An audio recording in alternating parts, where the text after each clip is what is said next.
বিসমিল্লাহির রহমানির রহিম।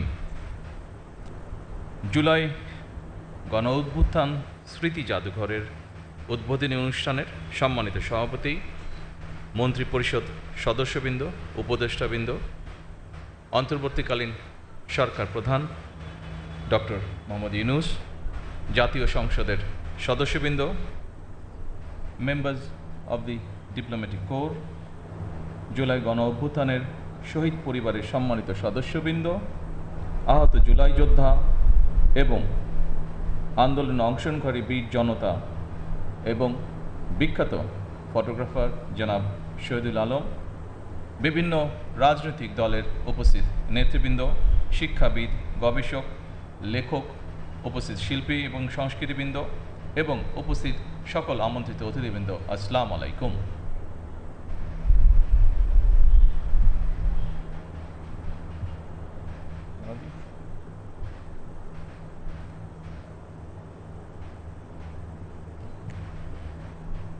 Bismillahir Rahmanir Rahim. Honorable Chair of the inauguration ceremony of the July Mass Uprising Memorial Museum, Honorable Member of the Cabinet and Advisors, Honorable Member of the Parliament, Honorable Members of the Diplomatic Corps, respected members of the families of the martyrs of the July Mass Uprising, injured July fighters and the brave students and people who participated in the movement, Mr. Shahidul Alam, leaders of the various political parties, distinguished educationalists, researchers, writers, artists and cultural personalities, and distinguished guests, Assalamu alaikum. আজকের এই দিনটি বাংলাদেশের গণতন্ত্রের ইতিহাসে অবশ্যই আরেকটি যুগান্তকারী mile ফলক। দীর্ঘ ১.৫ দশকেরও বেশি সময় ধরে ফ্যাসিবাদ বিরোধী আন্দোলনে হাজার হাজার মানুষ গুম, অপহরণের শিকার হয়েছিলেন। Today marks yet another landmark in the democratic history of Bangladesh. For more than 1.5 decades, thousands of people became victims of enforced disappearances, extrajudicial killings, and abductions during the movement against fascism. বছরের পর বছর ঘরবাড়ি ছাড়া হয়েছিলেন। শুধুমাত্র July August অভ্যুত্থানেই শহীদ হয়েছিলেন হাজারো ছাত্র, জনতা, নারী ও শিশু। আহত হয়েছিলেন কমপক্ষে ৩০,০০০ মানুষ। Millions of people endured repressions, persecution, and false cases, forcing them to remain away from their homes for years. During the July-August mass uprising alone, thousands of students, ordinary citizens, women, and children embraced martyrdom. At least 30,000 people were injured as well. I pay my deepest tribute to all the martyrs of the anti-fascist movement. আমি ফ্যাসিবাদ বিরোধী আন্দোলনে সকল শহীদের প্রতি গভীর শ্রদ্ধা জানাই। হতাহত পরিবারের প্রতি জানাই গভীর সহানুভূতি এবং সমবেদনা। I also extend my profound sympathy and condolences to the families of the martyrs as well. উপস্থিতিবৃন্দ, July আগস্টের অভ্যুত্থান ঠেকাতে ফ্যাসিস্ট চক্র হেলিকপ্টার থেকেও গুলি করেও গণতান্ত্রিক জনগণকে হত্যা করেছিল। পরাজিত, পতিত, বিতাড়িত ফ্যাসিস্টদের এমন নৃশংসতা, এমন বর্বরতা সভ্য জগতে বিরল। To suppress the July-August mass uprising, the fascist regime even opened fire from helicopters, killing democracy-loving citizens. Such brutality and barbarity by the defeated and ousted fascist forces are rare in the civilized world. ফ্যাসিবাদী শাসনামলে গুম, খুন, অপহরণকে স্বাভাবিক নিয়মে পরিণত করে ফেলা হয়েছিল। দীর্ঘ ১.৫ দশকেরও বেশি সময় ধরে চলা এই নৃশংসতা শুধুমাত্র স্বাধীনতা পরবর্তী তৎকালীন সরকারের ৩.৫ বছরের দুঃশাসনের সঙ্গেই তুলনা চলে। During the fascist regime, enforced disappearances, killings, and extrajudicial killings had become routine. The atrocities committed over more than 1.5 decades can only be compared with the 3.5 years of misrule by the post-independence Army League government. আজকের ঐতিহাসিক জুলাই গণ অভ্যুত্থান স্মৃতি জাদুঘর ভবিষ্যতের প্রজন্মের সামনে তাদের পূর্বসূরিদের সাহসী ইতিহাস যেমন তুলে ধরবে, অপরদিকে তাদের সামনে উন্মোচিত হবে বিতাড়িত ফ্যাসিস্টদের মুখোশ। In this context, today's historic July Mass Uprising Memorial Museum will present to future generations the courageous history of our forefathers' sacrifices. At the same time, it will expose before them the true face of the ousted fascists. এই স্মৃতি জাদুঘর আমাদের জনগণের সংগ্রাম, আত্মত্যাগ, বেদনা, সাহস ও গণতান্ত্রিক আকাঙ্ক্ষাকে জাতীয় স্মৃতিতে স্থায়ীভাবে ধারণ করার এক ঐতিহাসিক উদ্যোগ। The Memorial Museum is a historic initiative to permanently preserve in our national memory the struggle, sacrifice, pain, courage, and democratic aspirations of our people. আমি আশা করি এই জাদুঘর শুধুমাত্র 2024 সালের নৃশংস ঘটনার স্মারক হবে না। এই জাদুঘর বাংলাদেশের মানুষের সামগ্রিক গণতান্ত্রিক অভিযাত্রার সঙ্গে জুলাই গণ অভ্যুত্থানের সম্পর্ক তুলে ধরবে। শুধুমাত্র জুলাই গণ অভ্যুত্থানে নয়, এখানে বাংলাদেশের প্রতি গণতান্ত্রিক আন্দোলন সংগ্রামের ইতিহাসও সংরক্ষিত থাকা জরুরি। I hope this museum will not merely serve as a memorial to the tragic events of 2024. Rather, it will illustrate the connection between the July mass uprising and the broader democratic journey of the people of Bangladesh over the years. It is essential that this museum preserve not only the history of the July mass uprising, but also the history of every democratic movement and struggle in Bangladesh. ইতিহাস সাক্ষী, বিতাড়িত ফ্যাসিবাদী চক্র কখনোই দেশে গণতান্ত্রিক শাসনকে মেনে নিতে পারে নাই। এদেরই পূর্বসূরিগণ 1975 সালে সংবিধান পরিবর্তন করে দেশে গণতন্ত্রের কবর রচনা করেছিল। History bears witness that the ousted fascist forces have never accepted democratic governance in the country. Their predecessors buried democracy by attending and amending the constitution in 1975. Later, the proclaimer of Bangladesh's independence, Shohid President Ziaur Rahman, upon assuming the responsibility of governing the state, restored multi-party democracy in the country. পরবর্তীতে বাংলাদেশের স্বাধীনতা ঘোষক শহীদ president Ziaur Rahman রাষ্ট্র পরিচালনার দায়িত্বে এসে দেশে পুনরায় বহুদলীয় গণতন্ত্র পুনঃপ্রতিষ্ঠিত করেছিলেন। এইসব ইতিহাস জুলাই গণ অভ্যুত্থান স্মৃতি জাদুঘরে সংরক্ষণ করা হলে ভবিষ্যৎ প্রজন্ম অবশ্যই উপকৃত হবে। If this history is preserved in the July Mass Uprising Memorial Museum, future generations will undoubtedly benefit from it. আমি আশা করি এই জাদুঘরে জুলাই আগস্টের রক্তক্ষয়ী গণ অভ্যুত্থানের শহীদদের পরিচয় ও জীবন কথা, আহতদের সাক্ষ্য, গণ অভ্যুত্থানে অংশগ্রহণকারী বীর ছাত্র জনতার প্রত্যক্ষ অভিজ্ঞতা, আলোকচিত্র, ভিডিও চিত্র, সংবাদ প্রতিবেদন, পোস্টার, দাওয়াল লিখন, গ্রাফিতি, কার্টুন, কবিতা, গান, নাটক, চিত্রকর্ম, ব্যক্তিগত স্মারক এবং ডিজিটাল উপাদান ও সংরক্ষিত থাকবে।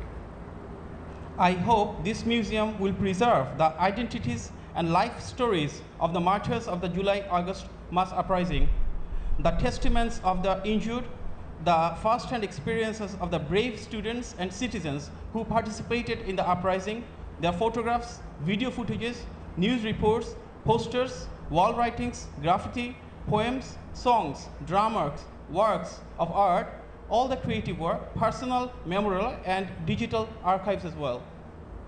যারা এই জাদুঘরে নিজেদের ব্যক্তিগত স্মারক, দলিল, আলোকচিত্র, শিল্পকর্ম জাদুঘরের জন্য প্রদান করেছেন, তাদেরকে আমি আন্তরিকভাবে ধন্যবাদ জানাই।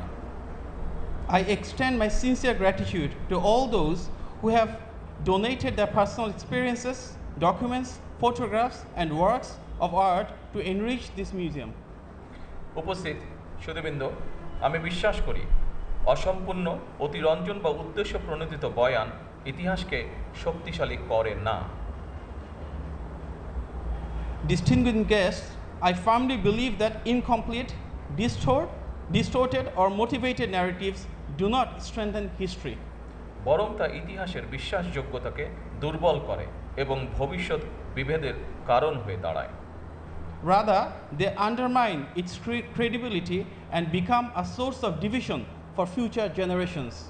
সুতরাং প্রতিটি বিষয় যথাসম্ভব সত্যতা নিশ্চিত থাকা প্রয়োজন। একই সঙ্গে জাদুঘরে রাখা বিষয়বলী সম্পর্কে বাংলার পাশাপাশি ইংরেজি এবং অন্যান্য ভাষা উপস্থাপিত হলে বিশ্বের ভিনদেশী মানুষ ভিন্নভাষী মানুষ বাংলাদেশের গণতান্ত্রিক সংগ্রামের ইতিহাস সম্পর্কে জানতে সুবিধা হবে। Therefore, every effort must be made to ensure the highest possible degree of historical accuracy. At the same time, if the exhibits and information displayed in this museum are presented not only in Bangla but also in English and other languages, people from around the world will be able to learn about the history of Bangladesh's true democratic struggle. উপস্থিত শহীদ পরিবারের শোকাহত সদস্যবৃন্দ, ফ্যাসিবাদ বিরোধী আন্দোলনে যারা হতাহত হয়েছেন, পর্যায়ক্রমে আইনের যথাযথ প্রক্রিয়া অনুসরণ করে সেই বিচার হবে স্বচ্ছ, নিরপেক্ষ এবং বিশ্বাসযোগ্য। সরকার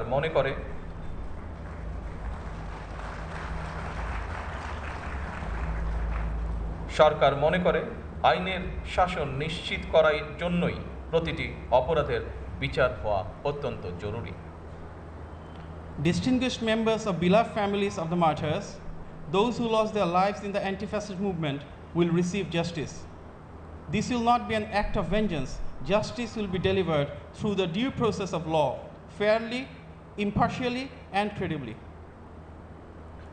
বিগত 17 বছর এবং জুলাই আন্দোলনে যে মানুষগুলো শহীদ হয়েছেন, গুম খুনের শিকার হয়েছেন, সরকার সিদ্ধান্ত গ্রহণ করেছে তাদের নামে তাদের এলাকায় যে কোনো একটি প্রতিষ্ঠানের নামকরণ করা হবে ইনশাআল্লাহ। For everyone who has sacrificed their lives and were subjected to enforced disappearances, the government has decided that in their own names, in the local areas, many institutions will be named after them. উপস্থিত সুধীবৃন্দ, দেশের গণতান্ত্রিক জনগণ আশা করে এই জাদুঘর কোনো একটি দল, গোষ্ঠী বা ব্যক্তির একক রাজনৈতিক ভাষ্য প্রতিষ্ঠার স্থান হবে না। Distinguished guests, the democracy-loving people of Bangladesh expect that this museum will not become a platform for establishing the exclusive political narrative of any single party, group or individual. কারণ 2024 সালের গণ অভ্যুত্থান কোনো একক ব্যক্তি, গোষ্ঠী কিংবা দলের নয়। এই অভ্যুত্থানের মহানায়ক বাংলাদেশের গণতান্ত্রিকামী জনগণ। Because the 2024 mass uprising did not belong to any one individual, group or political party. The true heroes of this uprising were the democracy-loving people of Bangladesh. আমি প্রায়শই একটি কথা বলি, 1971 সালের মুক্তিযুদ্ধ ছিল স্বাধীনতা অর্জনের, আর 2024 সালের গণ অভ্যুত্থান ছিল দেশ এবং জনগণের স্বাধীনতা রক্ষার। I often say that the liberation war of 1971 was fought to achieve independence, whereas the mass uprising of 2024 was fought to protect the independence of the country and its people. জনগণ যেমন মুক্তিযোদ্ধাদেরকে ভোলেননি, একইভাবে 2024 সালে দেশ এবং জনগণের স্বাধীনতা রক্ষায় শহীদদেরকেও জনগণ কখনোই ভুলবে না। Just as the people have never forgotten the freedom fighters of 1971, they will never forget all the martyrs who sacrificed their lives in 2024 to safeguard the freedom of our nation and our people. সম্মানিত উপস্থিতিবৃন্দ, জুলাই গণ অভ্যুত্থানে আহত জুলাই যোদ্ধাদেরকে সরকারি হাসপাতালে বিনামূল্যে চিকিৎসা সেবা প্রদান করা হচ্ছে। পাশাপাশি গুরুতর আহত জুলাই যোদ্ধাদেরকে যথা নিয়মে উন্নত চিকিৎসার জন্য থাইল্যান্ড, সিঙ্গাপুর, তুরস্ক, রাশিয়া সহ বিভিন্ন দেশে চিকিৎসা করানো হচ্ছে।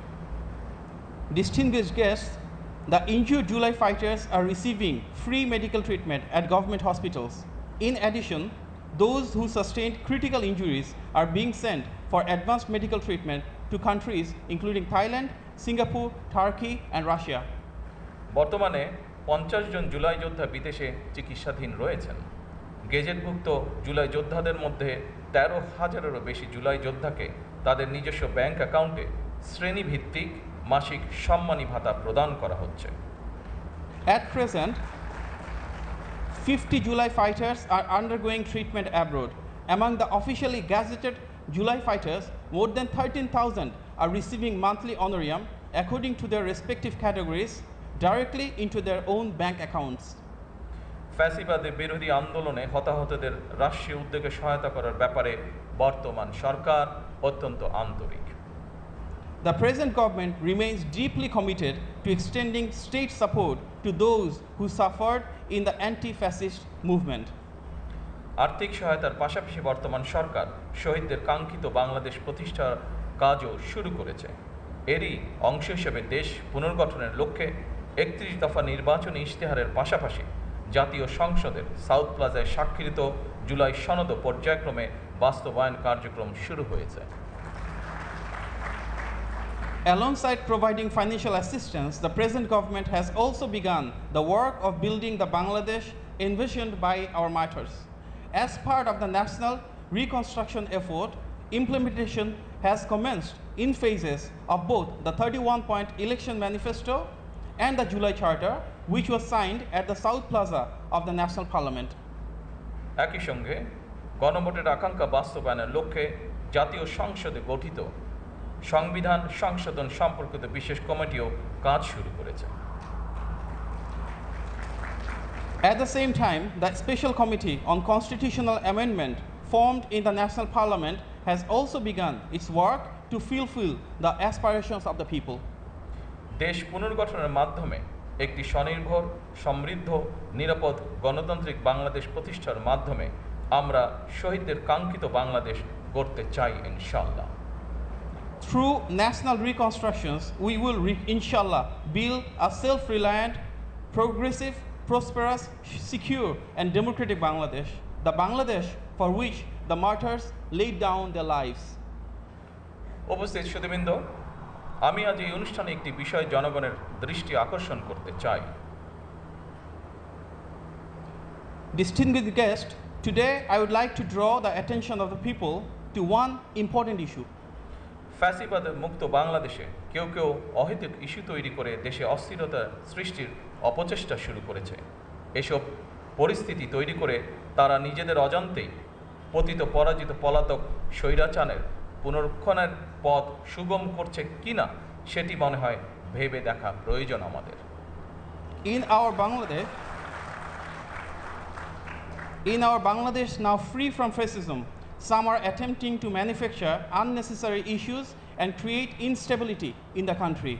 I urge them to reflect on whether, by creating such situations, they are unknowingly paving the way for the resurgence of the defeated, ousted, and fugitive autocratic regime. পরিশেষে জুলাই গণ অভ্যুত্থান স্মৃতি জাদুঘর প্রতিষ্ঠার সঙ্গে সংশ্লিষ্ট স্থপতি, ইতিহাসবিদ, গবেষক, জাদুঘর বিশেষজ্ঞ, শিল্পী, সংগ্রাহক, কারিগর, কর্মকর্তা কর্মচারী এবং সবাইকে আমি আন্তরিক ধন্যবাদ জানাই। In conclusion, I extend my heartiest thanks to the architects, historians, researchers, museum experts, artists, collectors, technicians, officials, staff members, and all others associated with the establishment of the July Mass Uprising Memorial Museum. আজকের এই দিনে আমি আরও ধন্যবাদ জানাতে চাই বাংলাদেশ সশস্ত্র বাহিনীকে গণতন্ত্র এবং জনগণের পক্ষে অবস্থান গ্রহণের জন্য। Today, I express my deepest thanks to all the armed forces for their vital role and standing by the side of the people during the fascist rule. Thank you. এই বাংলাদেশ আর কখনোই তাবিদারি রাষ্ট্রে পরিণত হবে না ইনশাআল্লাহ। এই প্রত্যাশায় জুলাই গণ অভ্যুত্থান স্মৃতি জাদুঘরের শুভ উদ্বোধন ঘোষণা করছি। সকলকে আন্তরিক ধন্যবাদ।